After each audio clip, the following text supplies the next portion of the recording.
Companies are always looking for ways to upskill their workforce, especially in periods of high turnover or high growth.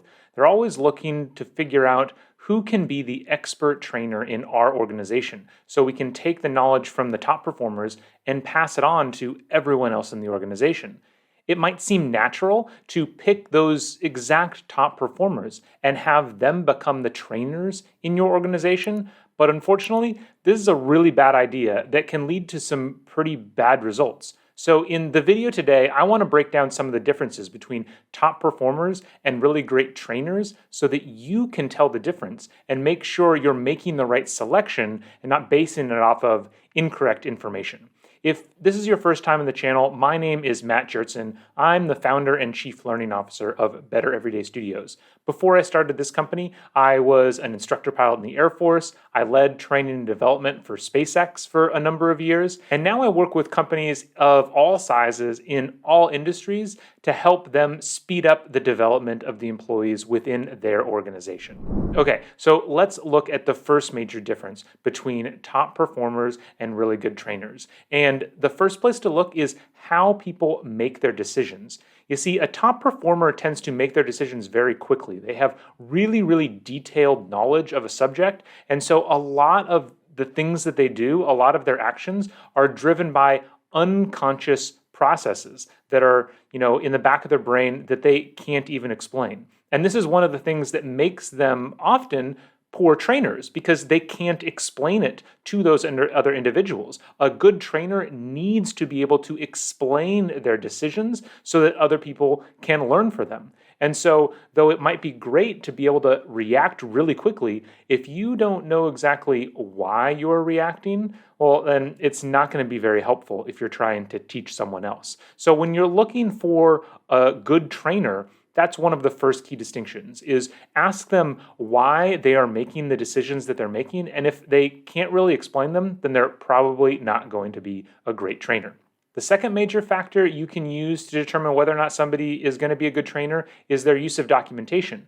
Because again, since top performers work really quickly, often they already know all the documentation, and there's a lot of things that they maybe don't reference all the time. Whereas any trainer needs to know the documentation, where to find the documentation and how to use the documentation so that they can show new people how to get it. They should always be referencing the documentation rather than just working from memory, because that's the only way that new people are going to learn that documentation, if they actually get in it, read it, and use it every single day. So usage of documentation is another key differentiator between somebody who is a top performer and someone who's going to be a top trainer. The third critical factor to look at is pacing, because top performers, by virtue of being a top performer, are usually really fast. They are used to working at their own speed, at their own pace, and they can sometimes get frustrated if they have to slow down. But of course, that's exactly what a trainer is going to have to do. They're actually going to have to pace themselves with the slowest person in the group to make sure they don't get left behind and make sure that they understand the process as they step through it. So when you're looking to determine whether or not somebody would be a good trainer, don't just see, oh, they can work really fast and decide that's going to be the right person. You should watch them and observe them to see, are they going to get really frustrated if they have to slow down? Do they notice if other people aren't keeping up with them? And do they naturally, take a step back, take a pause to let them catch up? Because if somebody's not doing that, then they're going to have a really hard time keeping everybody up to speed within a classroom and keeping the whole group moving forward. Or even one-on-one. If they're just working one-on-one with a single individual and they're getting really frustrated with how that person's not picking up a particular element of what they're trying to teach, they're just going to get frustrated. That frustration is probably going to be put against the person that they're trying to train, and it's just going to be a bad situation for everybody. This also relates to the final key factor that you want to look at, and that is whether or not they are able to understand and adapt to how other people work. Some top performers do really well working on their own, and they have a very particular work environment where they feel comfortable and they don't really want to work in any other way. But of course, if you're a trainer, you have to be able to adapt to the way other people want to work. whether it's the method or the situation, the environment that they want to use in. You have to be able to adapt to how you're communicating with them, not just the pace, but the style with which you're working, so that they feel comfortable and they can pick up what you do. Ultimately, the trainer's job is to impart information regardless of how that other person receives it. And so if that message isn't getting across, it's not the receiver's fault, it's not the trainee's fault, it's the trainer's fault. And so they have to be able to adapt their message again and again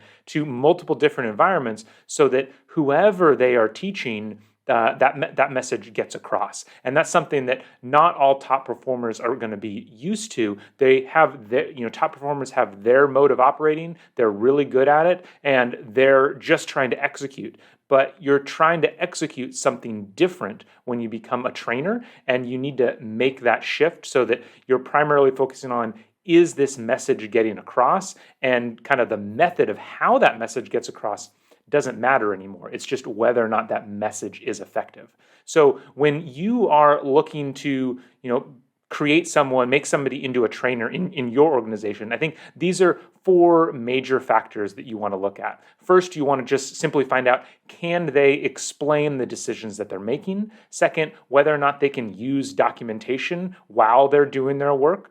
Thirdly, you need to look at, are they able to change the pace at which they work in order to factor in people who are just learning or aren't picking things up as fast? And then finally, can they change their teaching, their communication, their work style to suit whoever they are training? If a high performer can do those 4 things, then they're also going to be a great trainer. But it's just really important to realize that not every high performer, in fact, I would argue maybe most high performers aren't going to be good trainers. And you'd actually be better off finding somebody who's maybe more middle of the road individual contributor.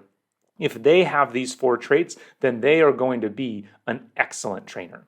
I hope you found this video helpful. If you did, make sure to subscribe to the channel. We have a lot of other content that is really aimed at helping you improve your organizational effectiveness through employee training.